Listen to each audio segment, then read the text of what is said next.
것처럼 하는 걸 보이더라고요.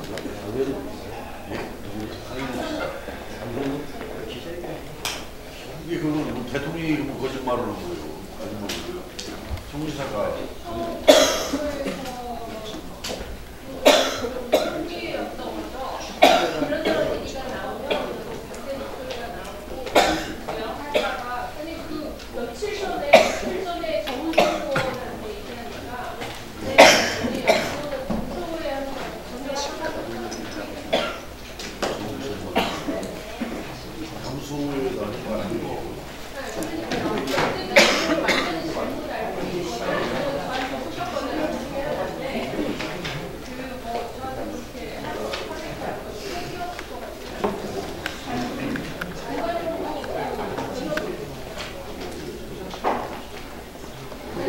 어제 근데 강임준 부산시장은 피한다라고 해요.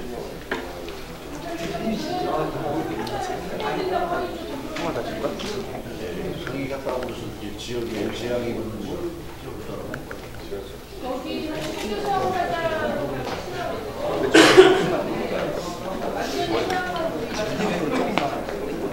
대한민국 유인자를 좋은데 헐 때가 있고 안 때가 있는 거지 대한민국을 하는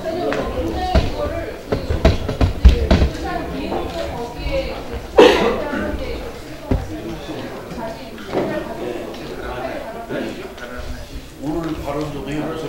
계속 하루도 안 빼놓고 얘기하고 그러고도 이제 일정 기간 반응이 없으면 이제 머리를 진짜 삭발을 단식을 한다든지 뭐 이렇게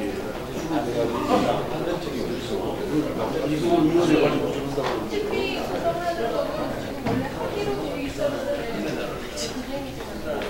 아주 심각한 일인데. 돈이 안 되니까 돈이 방대로 피해는 이익을 세게 해야 돼요. 잘 가보셨습니다. 아니, 진방, 명방 당에서 나보다 자유한국당 대표로 나가는데 진방, 명방 다 진방, 명방 명박이 명박. 진짜 맞아요.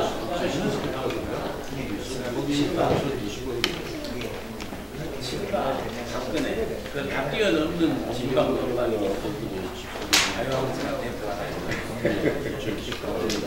유머를 그냥 이렇게 설명해 주는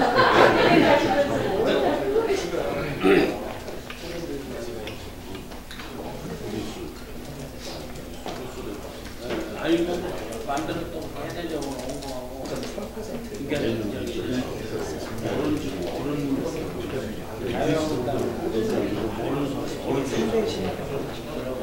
유해의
지금 대표님이 TV에서 출연하시고 현관에 막 복장 잡으니까 도착 바로 시작하도록 하겠습니다.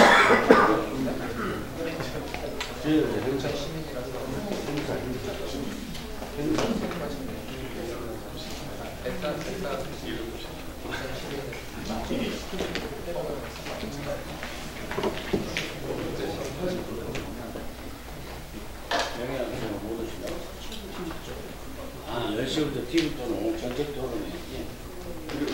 예. 민주주의 경비 그 정책 토론을 수입 너무 올라가네.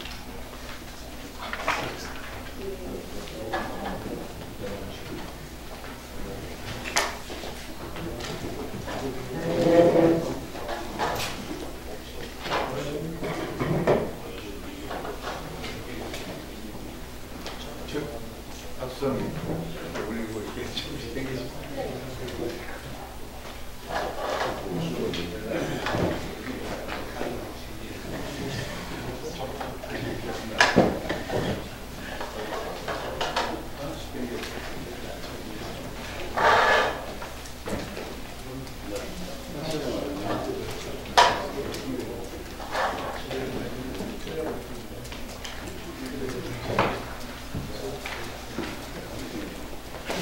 미안합니다.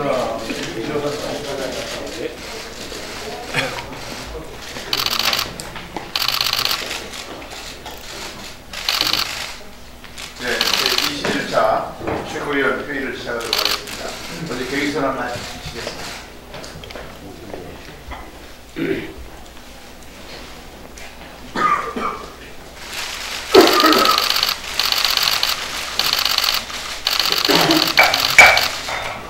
국민의회가 있겠습니다. 자리에 현장해 주십시오.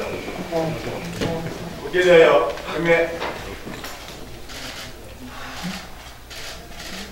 바로 모두 자리에 앉으십시오. 당 대표님의 모두 발언 있으시겠습니다. 예, 지난주 경제사령탑의 교체가 있었는데요.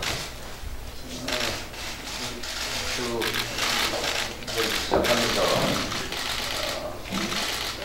이 정부의 경제정책에 대처 방안을 촉구합니다. 특히 불평등 정책에 전환을 촉구하면서 우려를 표시하고자 합니다.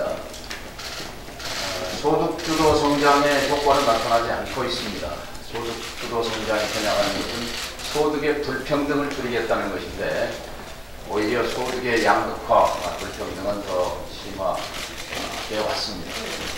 더 큰 것은 소득 불평등이 전체 불평등의 30%라고 하면 자산 불평등, 땅과 집의 불평등은 70% 몫을 차지합니다. 이 자산 불평등이 문재인 정부 출범 18개월 동안 무려 땅값, 집값이 1,000조 원이 올랐습니다. 1,000조 원이. 거품 1,000조. 5천만 국민이 가계저축 1년에 최대 50조 합니다. 50조. 땀 흘려서 벌고 저축한 액수가 50조인데 땀 한 방울 흘리지 않고 불로소득이 1년 반 사이에 1,000조가 생겼습니다. 그 중심에 이번에 정책실장이 된 김수현 전 수석이 있습니다. 그리고 참여정부 부동산 폭등의 그 아픈 기억의 중심에 김수현 정책실장이 있습니다. 그랬기 때문에 이정우 전 정책실장이 부적합한 인사다라고 말했다고 저는 봅니다. 따라서 정책실장, 청와대 비서는 대통령의 인사 고유 권한입니다만 그러나 김수현 정책실장 등장으로 과거의 악몽이 되풀이되어서는 안 된다 하는 점을 분명히 적시하고자 합니다.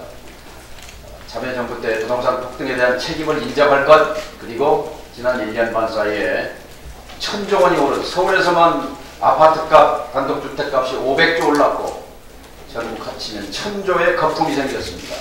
청년은 절망하고 집 없는 서민은 절망합니다. 땅 없는 대다수의 우리 국민 또한 절망합니다.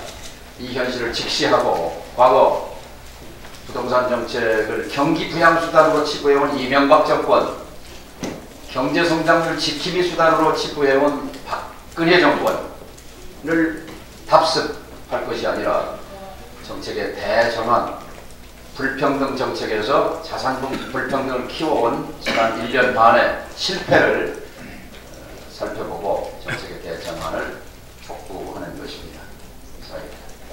네, 장병원 원내대표님 말씀드리겠습니다. 네, 저도 주말에 이루어진 경제팀 경질에 관한 좀 언급을 하겠습니다.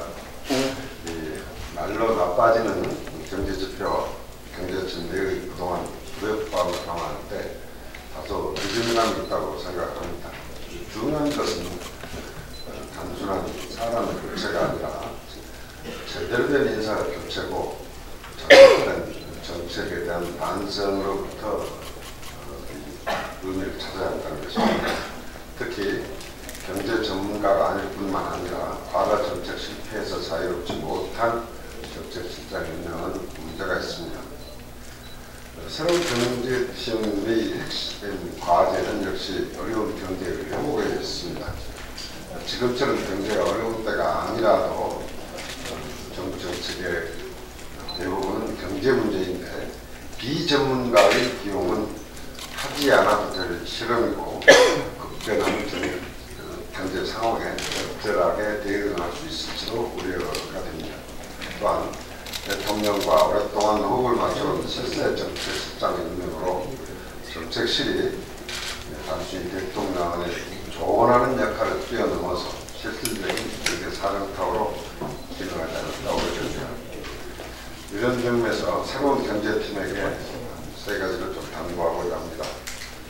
첫째, 경제사령탑은 경제부총리라는 것을 확실히 해야만 합니다. 과거 투톱을 강조하던 정부가 이제는 원팀을 이야기합니다. 하지만 확실한 것은 투톱냐 원톱냐의 용어 문제가 아니라 대통령이 부총리에게 힘을 실어주느냐의 여부에 달려있다는 점을 명심해야 합니다. 둘째로 경제 회복을 위해서는 현실의 이 어려운 경제를 인정하는 것이 시작입니다.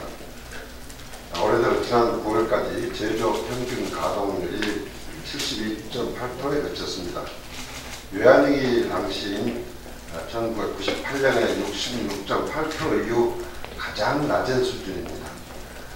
IMF와 KDI가 올해와 내년 경제성장 전망을 하향 조정한 데 이어서 무디스도 올해와 내년의 한국 경제 성장을 2.5%와 2.3%로 낮춰 전망했습니다.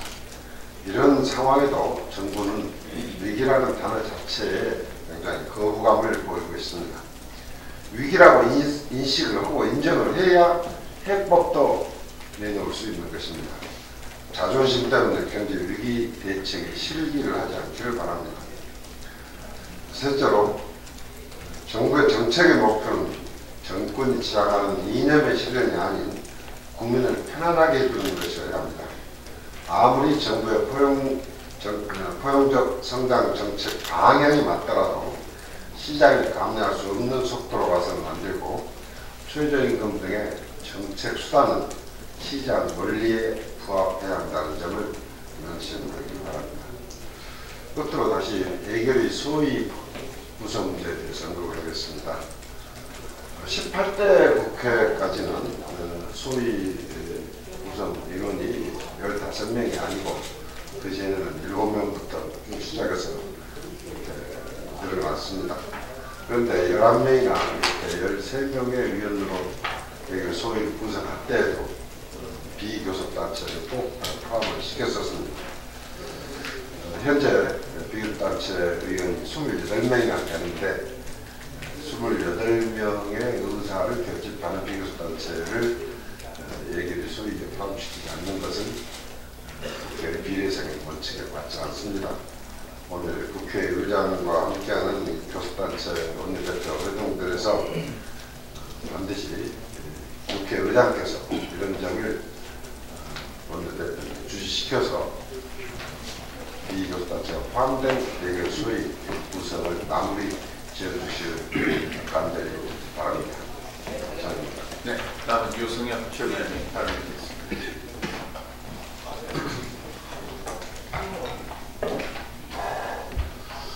지난주 국회 예결위의 주된 화두는 대한민국이 경제 위기다라는 것이었습니다. 정부 여당은 경제 위기가 아니다라고 한국당과 바른미래당은 경제 위기다라고 서로 주장을 굽히지 않았습니다. 국민들 보기에 참으로 부끄럽기 그지없습니다. 지금 그렇게 태평한 소리 하고 있을 때가 아니라고 생각합니다. 한국은행에 이어 KDI까지 경제 성장률을 하향 조정했습니다. 세계 3대 신용평가사인 무디스는 정말 안타깝게도 금년도는 2.5%, 내년도 경제 성장률은 2.3%로 예상을 하고 있습니다.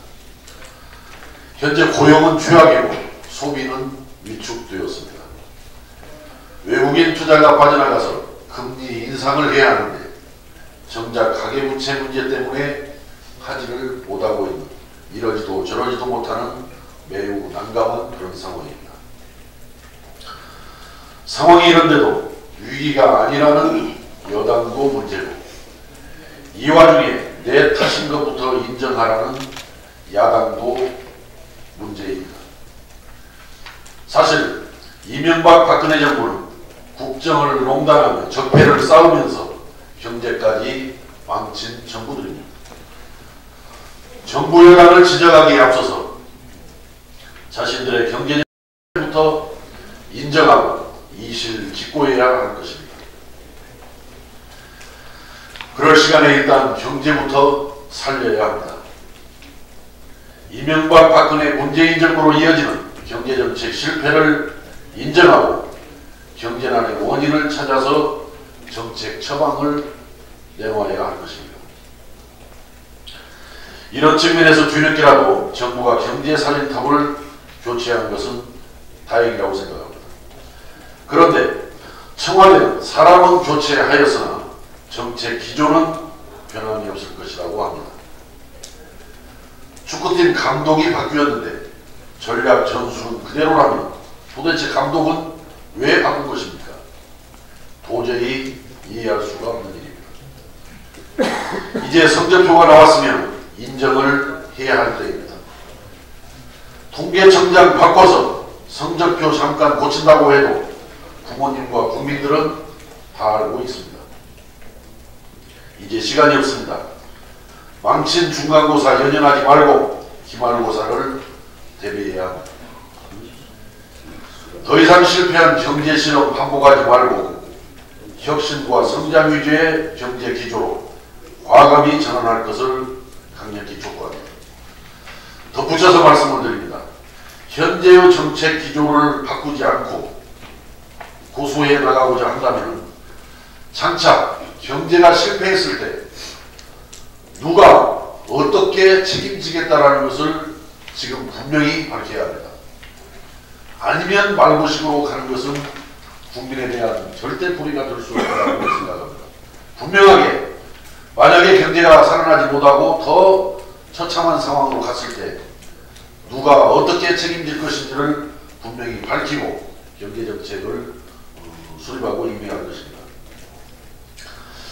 새만금 태양광 발전소에 대해서 한 말씀 드리겠습니다. 어제 그동안 새만금 그 사업에 대해서 그동안 많은 그 노고가 있었던 분이 저와 대화 자리를 좀 가졌습니다. 전주에서. 근데 그분이 문재인 대통령이 새만금 현장을 방문해서 비전 선포식을 하기 한 달 전쯤 송화진 전라북도 도지사를 만나서 무슨 새만금의 태양광 이야기가 들려오는데 이게 뭐냐. 그러니까 송화진 전라북도 지사는 전혀 뭐 들은 바가 없다라는 그런 반응이었다라고 합니다. 그렇다면 지난번 여야정 협의체에서 문재인 대통령께서 새만금 태양광 발전소는 전라북도가 새만금청이 요구해서 한 것이다라고 이렇게 답변을 한 것으로 장경환 원내대표님으로부터 들었습니다만, 그럼 이게 누군가는 지금 거짓말을 하는 것입니다. 송화진 전라북도 도지사가 거짓말을 하든지 아니면 문재인 대통령께서 거짓말을 하든지 이건 청문회라도 해서 밝혀야 할 사항이다 이렇게 말씀드립니다. 이상입니다. 네, 다음 민영삼 최고위원님 발언해 주시겠습니다. 네, 저도 청와대 국정운영과 또 우리 당의 또 원내 전략이랄까 이에 대한 건의 말씀을 좀 말씀드리고자 합니다. 저는 지난 주말에 그 농촌 농업 경제정책의 원로 전문가이신 김성원 전 농림부 장관의 인터뷰에서 문재인 정부의 농업정책, 경제정책은 싹수가 노랗다라고 비판하는 것을 봤습니다. 2013년 수준으로 정상화되어가고 있는 쌀값을 앙등이라고 규정하고 정부 보유미 수만 톤을 그것도 추수기에 방출하는 이 정부의 정책은 농민과 농민소득을 손톱만큼도 생각하지 않는 농정의 낙제적 정부라고 비판을 했습니다. 최저임금의 급등으로 농촌의 품삯을 올려서 농가 비용이 급등시켜놓고 쌀값 좀 오르니까 식당, 자영업, 소상공인의 부담을 덜기 위해서 정부 보유미를 방출한다는 그 이유도 어불성설이라고 비판을 했더군요.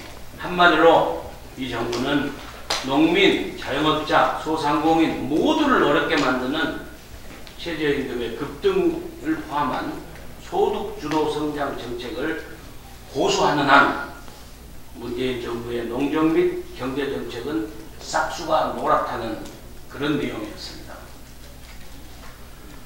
사람 교체도 교체지만은 대통령의 국정 전반에 관한 현실 인식과 정책 기조를 전면 바꿔야 한다는 원로 전문가의 지적을 뼈아프게 귀담아 들어야 할 것입니다.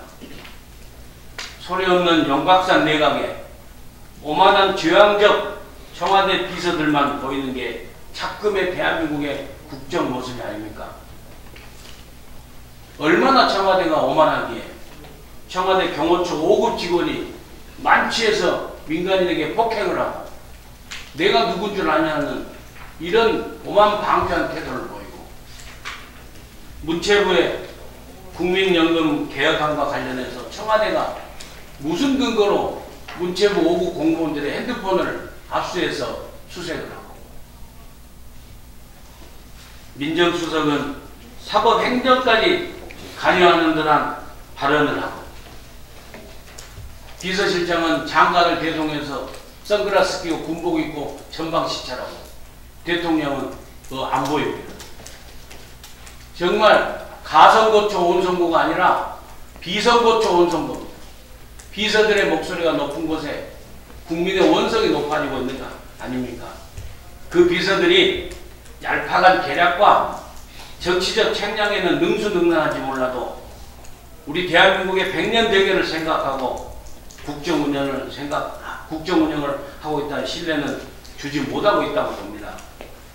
탈원전 정책도 마찬가지입니다. 탈원전 정책으로 신재생 에너지 정책을 과도하게 밀어붙이면서 30년간 기다려온 새만금을 희생양으로 삼아서 얄팍하게 호남 민심을 달래보려는 꼼수나 부리는 것이 지금 비서들의 행태가 아니고 무엇입니까?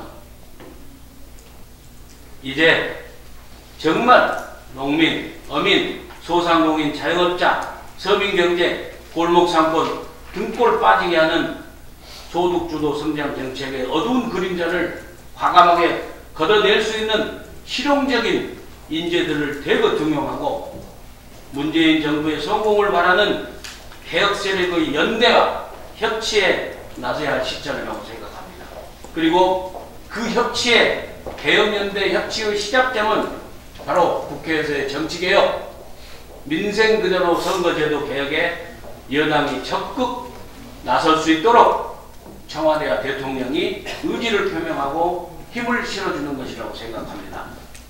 연말까지 민심 그대로 선거제도 개혁이 완성될 수 있도록 청와대와 대통령께서 적극 나설 것을 강력하게 촉구합니다. 그리고 당의 대표님과 원내대표님께도 건의 말씀 올립니다. 시간이 없습니다. 우리의 정치개혁의 근본인 선거제도 개혁에 담보되지 않으면 정말 예산국회를 볼모를 해서라도 하는 강경한 원내 전략과 지략을 보여주실 것을 건의드립니다. 그리고 아까 말씀드린 그 청와대에서 그 핸드폰을 압수한 것은 문체부가 아니라 복지부 임무를 수정합니다. 이상입니다. 네, 서린이 청년해 좋습니까? 네, 우리 박주현 부탁드립니다. 알겠습니다.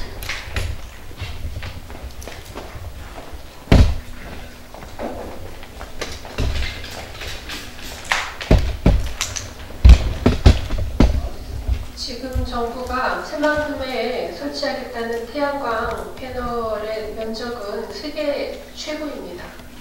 네, 세계 최고로 넓은 면적의 태양광 패널을 설치하겠다고 하면서 정부가 관련해서 내년에 예산에 반영한 액수는 45억입니다. 정부는 민자 10조를 끌어들인다고 하는데 10조 원에 대기업이 10조 원을 가져와서 공장을 만들고 일자리를 만드는 것이 아니라 새만금 넓은 땅을 차지하고 거기에서 자기들이 수익을 가져가는 그런 구조입니다. 지금 현재 진행되는 새만금의 태양광 패널 설치는 전라북도 도민을 우롱하는 것 그 이상도 그 이하도 아닙니다. 또 한 가지 말씀드리겠습니다. 지금 정부는 쌀 목표 가격을 원래 18만 8천 원 거의 비슷한 가격을 했다가 정부 여당과의 당정 협의를 통해서 19만 6천 원, 7천 원으로 올렸습니다. 예. 그런데 같이 발표한 내용이 논과 밭에 직불 제도를 통합하겠다는 것입니다.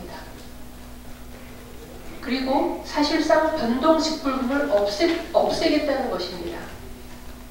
그동안 논에 대한 직불금 지급이 너무 많았기 때문에 그거를 줄이고 없애서 밭에 주겠다는 그런 계획을 발표했는데 저는 이것이 논농사 위주의 호남 지역을 배제하는 정책이라고 생각합니다.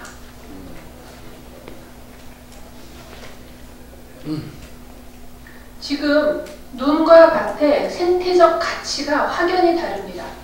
논은 물을 잡고 있기 때문에 그로 인한 생태적 가치가 매우 높습니다. 그리고 논과 밭에 대한 규제가 매우 다릅니다. 논에 대해서는 농업진흥지역이라고 해서 절대농지가 논의 80% 가까이 차지하고 있습니다. 여기에는 아무것도 할 수가 없습니다. 축사도 지을 수 없고 단 어떤 논농사 외에 어떤 다른 것도 할 수 없는 그런 강한 규제를 몇십 년간 해놓은 상태입니다. 그리고 쌀은 주식입니다. 주식과 부식에 대한 식량 안보적 차원은 완전히 다른 이야기입니다. 그리고 원래 쌀에 대해서 수매제를 실시했다가 참여정부 때 이것을 직불금 제도로 바꾼 것입니다. 농민들은 그만큼 위험 부담을 해야 했었습니다. 그런데 이제 문재인 정부에 와서 그 변동 직불금 제도마저 없애고 소위 공익형 직불제라고 해서 농가 밭을 통합해서 직불금을 골고루 주겠다고 합니다. 이 부분에 대해서 농해수위에서 하나하나 밝혀서 따져나가겠지만 우리 민주평화당이 깊은 관심을 가지고 이 문제에 대처해야 할 것 같습니다. 이상입니다. 네, 다른 없으시면 비공개로 전환하도록 하겠습니다. 천정배 비공개 대응. 네. 협조해 주시기 바랍니다.